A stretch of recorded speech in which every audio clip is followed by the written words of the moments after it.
Since the beginning of the day, the Russian army has attacked the positions of Ukraine's defense forces 151 times, and the Pokrovsk direction still remains the most intense. Watch further for an update on the overall situation at the front, as well as the latest long-range strikes by the Ukrainian armed forces on Russia's strategic targets. Russian troops attempted to advance near the Antonivsky railway bridge in the Kherson region in order to push out Ukrainian defenders. This was stated by the spokesperson for the Southern Defense Forces, Vladislav Voloshin. He also said that the Russian army was actively shelling Kherson itself with artillery. There are dead and wounded among the civilian population. In the morning, the enemy carried out an assault operation. They tried to advance near the Antonivsky railway bridge.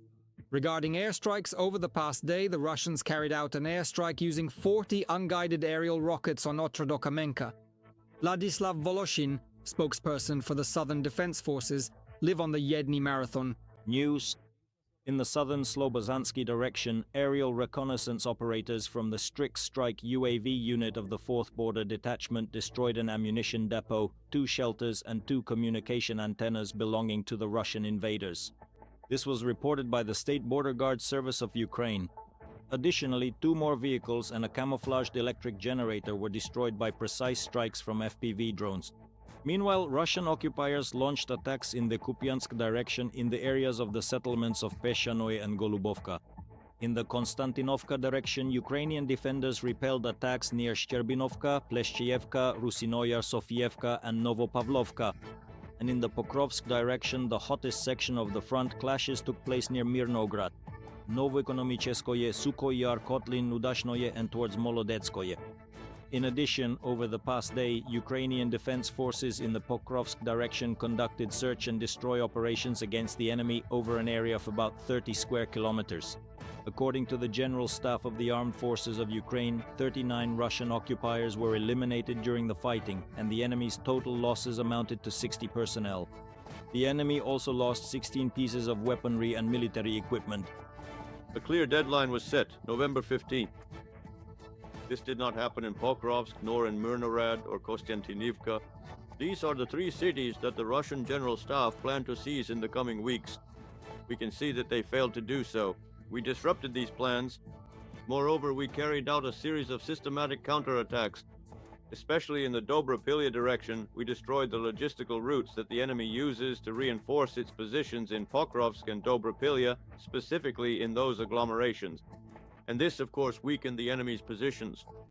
We remember that on some days there were about 110 strikes on Pokrovsk, but now it's directly 60 to 50, sometimes 58 to 60, which is already less. This shows that the enemy's resources are, after all, exhaustible. A new wave of covert mobilization has begun in the Russian-occupied Luhansk region. This was reported by the head of the Luhansk Regional Military Administration, Oleksiy Karchenko.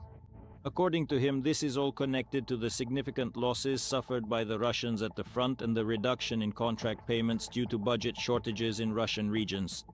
Thus, the Kremlin intends to replenish its army's losses primarily at the expense of the occupied territories.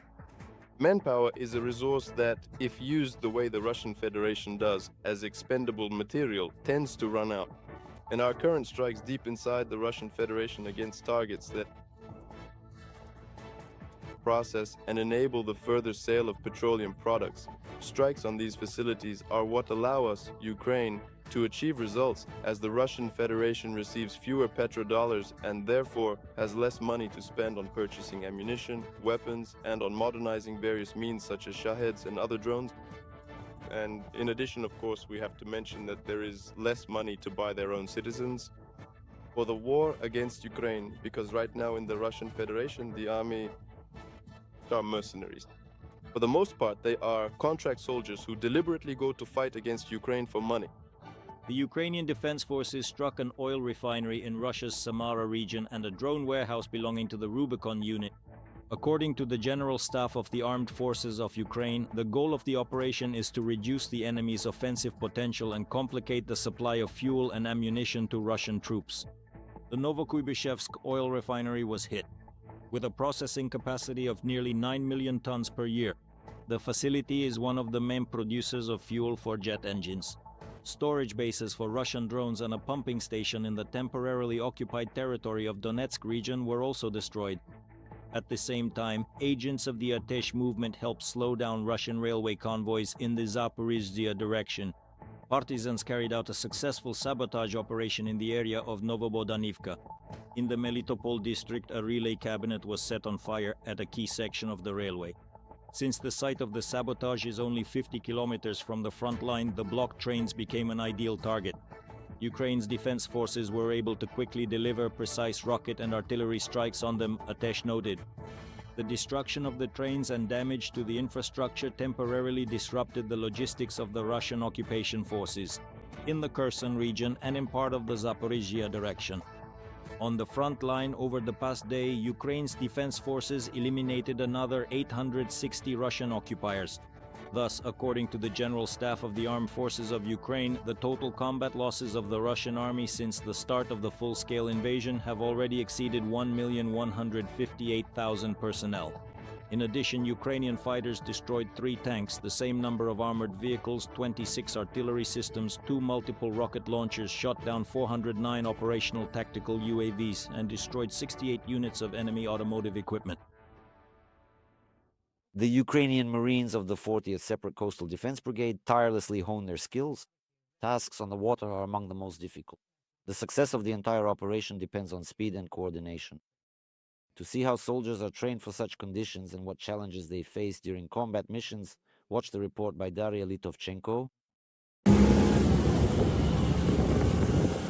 Landing on the shore, navigating the terrain and securing positions.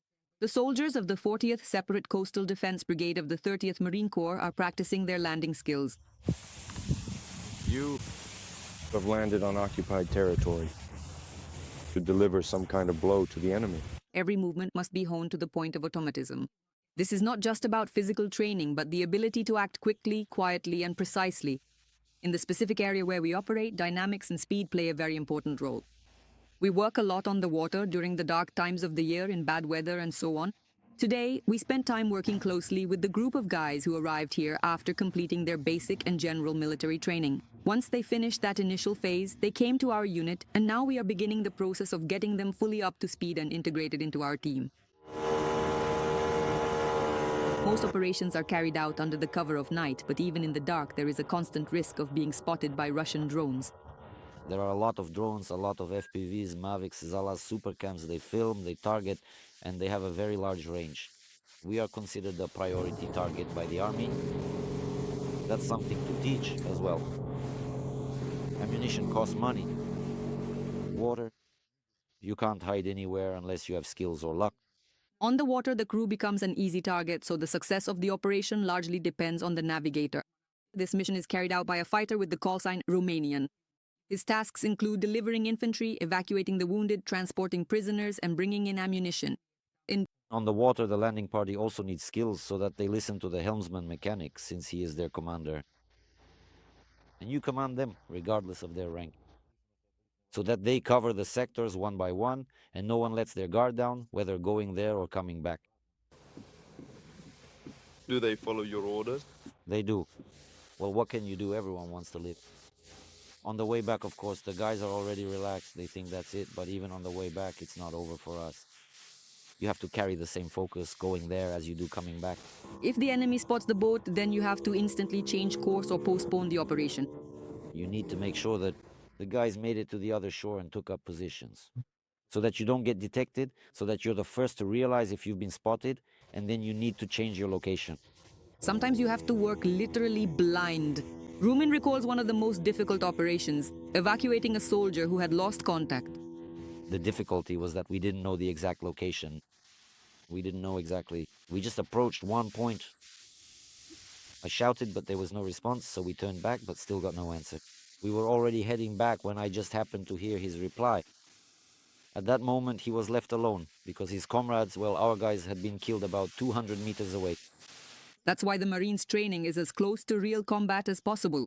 The soldiers practice every detail from landing to reaching the line. The main thing is communication, since it plays a crucial role on the battlefield. From my own experience, when you're being shot at, you realize you could be killed, so you try to hide somewhere, and that's when the chaos starts. People can get lost.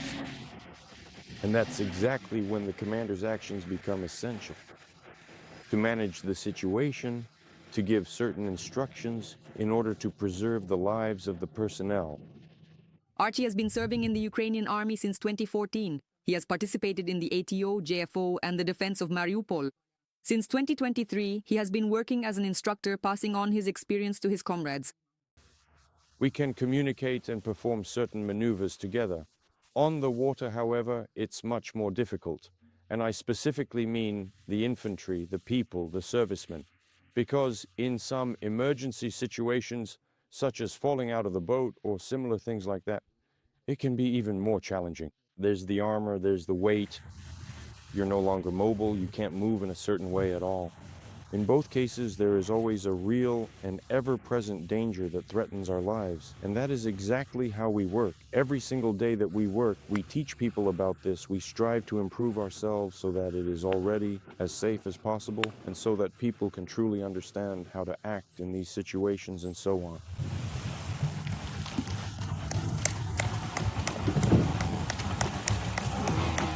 We work, we teach every day. And we will keep doing this for as long as we have the strength. On the water, there is no room for error. Every Marine is trained for conditions where seconds decide everything. Marines are trained as versatile fighters, capable of carrying out missions in any terrain and in any weather.